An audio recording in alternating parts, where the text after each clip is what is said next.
Okay, welcome to chapter 4 of Pride and Prejudice by Jane Austen.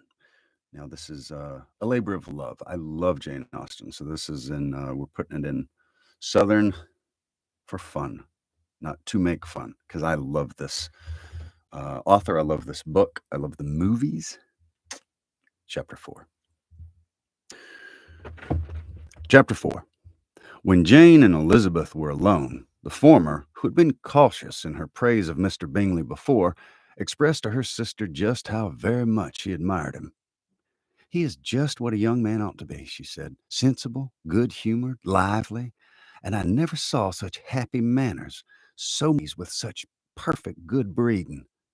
"He's also very handsome," replied Elizabeth, "which a young man ought likewise to be if he possibly can.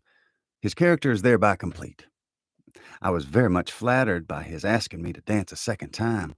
I did not expect such a compliment." "Did not you? I did for you. But that is one great difference between us. Compliments always take you by surprise, and me never. What could be more natural than his asking you again?" Got to hit play on my recording. Forgot to do that. Okay. Where were we? Mm,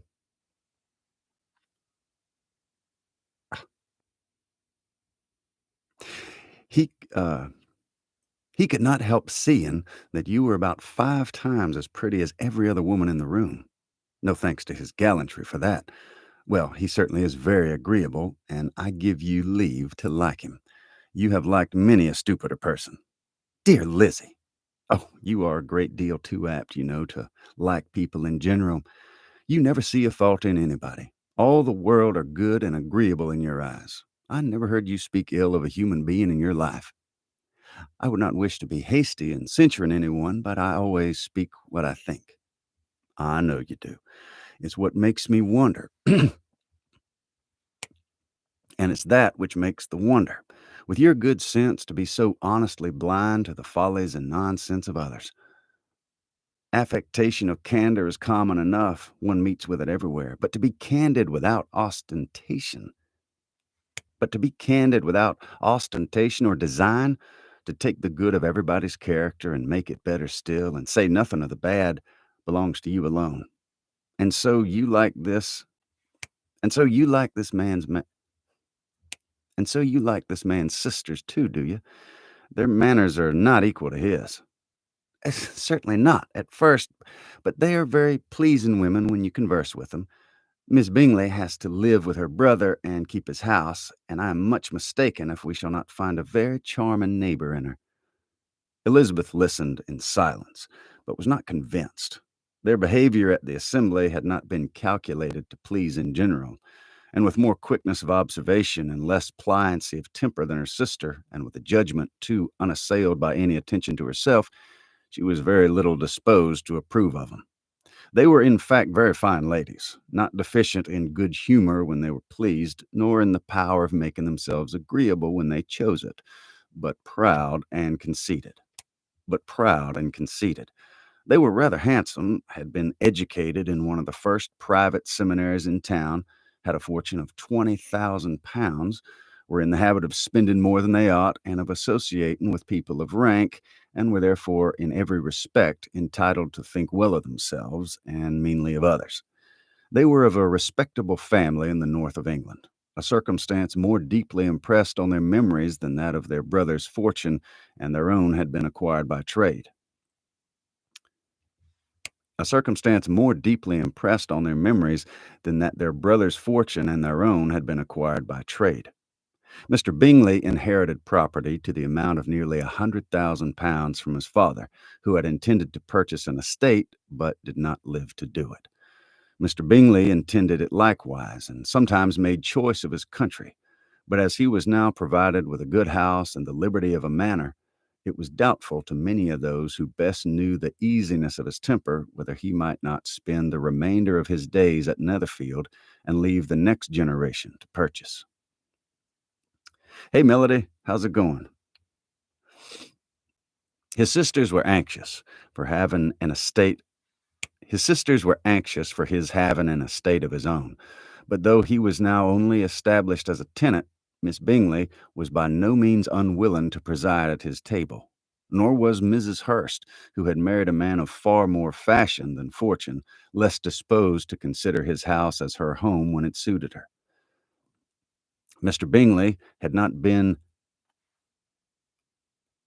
let's see. Mr. Bingley had not been of age 2 years when he was tempted by an accidental recommendation to look at Netherfield House. He did look at it, and into it for half an hour, was pleased with the situation and the principal rooms, satisfied with what the owner said in its praise, and took it immediately. Between him and Darcy there was a very steady friendship, in spite of great opposition of character. Mr. Bingley was endeared to Darcy by the easiness, openness, and ductility of his temper, though no disposition could offer a greater contrast to his own, and though with his own he never appeared dissatisfied. On the strength of Darcy's regard, Bingley had the firmest reliance, and of his judgment the highest opinion. In understanding, Darcy was the superior. Bingley was by no means deficient, but Darcy was clever. He was at the same time haughty, reserved, and fastidious, and his manners, though well-bred, were not inviting. In that respect his friend had greatly the advantage. Bingley was sure of being liked wherever he appeared. Darcy was continually given offense. The manner in which they spoke of the Meryton assembly was sufficiently characteristic. Bing- Bingley had never met with more pleasant people or prettier girls in his life. Everybody had been most kind and attentive to him. There had been no formality, no stiffness. He had soon felt acquainted with all the room, and as to Miss Bennet, he could not conceive an angel more beautiful. Darcy, on the other hand, had a collection of people in whom there was little view had seen a collection of people in whom there was little beauty and no fashion, for none of whom he felt the smallest interest, and from none received either attention or pleasure. Miss Bennet he acknowledged to be pretty, but she smiled too much.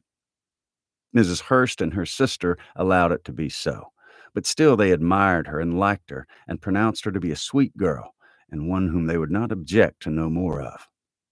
Miss Bennet was therefore established as a sweet girl, and their brother felt authorized by such commendation to think of her as he chose. All right, well, that's Pride and Prejudice, Chapter 4. And when it's all done, um, I'll make it an audiobook and stick it back on here without all the mistakes in it. So, hope you have a good one.